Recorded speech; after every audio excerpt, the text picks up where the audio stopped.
Ya, selamat siang. Salam Aja Talks. Saya akan mengulas F1 di GP Arab Saudi yang merupakan balapan kedua di musim 2023.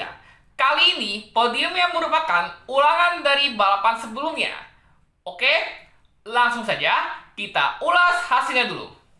Pada balapan ini, Sergio Perez berhasil memenangkan balapan di Jeddah setelah tampil dominan dalam balapan ini. Diikuti Max Verstappen kedua dan Fernando Alonso ketiga. Duo Mercedes finish keempat yakni George Russell dan Lewis Hamilton. Sedangkan duo Alpine yakni Ocon dan Gasly finish ke-8 dan ke-9 serta Kevin Magnussen melengkapi 10 besar. Di luar 10 besar ada Yuki Tsunoda, Nico Hülkenberg, Guan Yu Zhou, Nick De Vries, Oscar Piastri, Logan Sargent, Lando Norris, dan Valtteri Bottas. Yang DNF dalam balapan ini ada Alexander Albon karena masalah rem, serta Lance Stroll karena masalah mesin. Dan sekarang, kita menuju jalannya balap. Pada balapan ini, Fernando Alonso langsung melesat di depan setelah start kedua. Meski Perez startnya bagus juga, namun Alonso dengan cepat langsung memimpin setelah dua belokan awal. Hanya baru lap kedua, Alonso harus mendapat penalti 5 detik karena salah menempatkan mobilnya di grid sebelum balapan dimulai. Saat DRS diaktifkan, Sergio Perez berhasil menyalip Alonso hingga ia langsung memimpin balapan ini. Di lap ke-7 setelah start ke-12, karena grid penalti, Charles Leclerc mulai meningkatkan pace-nya. Dia langsung masuk 10 besar. Begitu pula Max Verstappen dengan menyalip Guan Yu Zhou pada lap ke-8. Serta 4 lap kemudian, Hamilton pun juga dia salip. Dan sekarang, Charles Leclerc menjadi target selanjutnya pada lap ke-14. Safety car dikerahkan dalam balapan ini pada lap ke-18 karena Lance Stroll mengalami masalah mesin. Di periode inilah pembalap mulai masuk pit, yakni Perez, Alonso, Russell, dan Verstappen. Untuk Alonso sebelum krunya bekerja, dia harus menjalani penaltinya di pit sampai akhirnya dia tetap bertahan di peringkat kedua.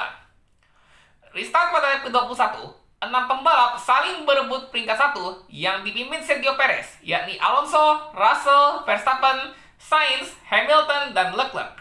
Di lap selanjutnya, Hamilton dengan ban medium langsung menyalip Carlos Sainz, sedangkan pada lap ke-23, Verstappen menyalip Russell di belakan terakhir, membuat ia naik jadi peringkat ketiga, dan menyalip Alonso membuat Red Bull 1-2 dalam balapan ini. Namun di lini tengah, Alexander Albon bermasalah pada remnya. Karena masih banyak mobil di belakangnya, dia memilih untuk melambat 1 lap sebelum ia harus out dari balapan ini. Jadi di lap selanjutnya, Albon ini baru masuk pit karena masalah rem itu. Dan 4 lap menjelang akhir, Oscar Piastri dan Lando Norris saling battle dan Piastri berhasil di depan Norris serta menyalip Logan Sargent juga di lap terakhir. Dan Sergio Perez setelah tahun lalu digagalkan kemenangannya karena Nicolas Latifi yang insidennya saat itu kecelakaan, tahun ini dia berhasil mendominasi balapan di Arab Saudi dengan memenangkan balapan. Serta Max Verstappen finish kedua setelah comeback dari peringkat 15 dan Fernando Alonso berhasil podium ke 100 dengan finish ketiga. Lalu duo Mercedes melengkapi 5 besar dalam balapan ini. Oke, itu saja ulasan F1 GP Arab Saudi dari saya. Sergio Perez sekali lagi layak mendominasi balapan ini. Dan baru pertama kalinya dia menang dari pole position. Max Verstappen pantang menyerah walau hanya finish kedua. Setelah dia start ke-15 karena masalah mesin di Q2, tapi dia beruntung membuat Red Bull 1-2 dalam balapan ini. Meskipun dia menegaskan bahwa dirinya hanya ingin menang bukan untuk finish kedua di Arab Saudi. Awalnya peringkat ketiga sempat membingungkan karena Alonso di penalti karena tidak menjalankan penaltinya secara benar, sehingga Russell untuk sementara peringkat ketiga.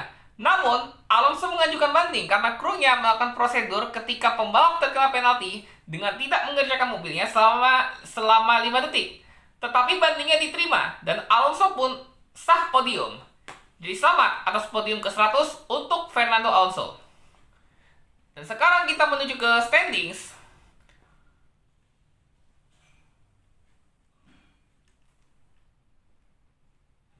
Kita ke standings dulu. Di standings, Max Verstappen memimpin 1 poin di depan Sergio Perez. membuat Red Bull 1-2 di klasemen sementara. Fernando Alonso ketiga dengan 30 poin, yakni dia sudah 3 kali peringkat ketiga, yang berarti 15 poin. Carlos Sainz dan Lewis Hamilton saling imbang poinnya, yakni 20 poin. Untuk konstruktor, Red Bull berada di peringkat pertama dengan 87 poin. Aston Martin peringkat kedua dengan 38 poin, mengingat Lance Stroll tadi DNF. Lalu Mercedes ada Lewis Hamilton dan George Russell, poinnya 20 dan 18, berarti 38 poin juga. Baik Aston Martin dan Mercedes poinnya sama. Lalu Ferrari di peringkat keempat, dan Alpine meskipun diisi oleh 2 pembalap lokalnya, dia hanya mampu meraih 8 poin di balapan ini. Setelah Esteban Ocon dan Pierre Gasly finish ke-8 dan ke-9. Karena saat itu pula Pierre Gasly juga finish ke-9. Jadi 8 poin total untuk Alpine Renault. Oke, sampai ketemu di Australia pada tanggal 31 Maret sampai 2 April. Yang berarti hari ke-7 sampai ke-9 bulan Ramadan untuk GP Australia tersebut. Dan saya tidak tahu nih untuk jam bikinnya kapan. Ya karena kan khawatirnya kan ada bukber juga soalnya untuk di bulan Ramadan ini. Jadi nanti kita lihat saja ntar untuk kapan saya akan membuatnya. Nanti saya umumkan di community post. Tapi yang penting Australia tetap saya akan tonton meskipun bulan Ramadan. Itu saja dari saya. Thank you for watching.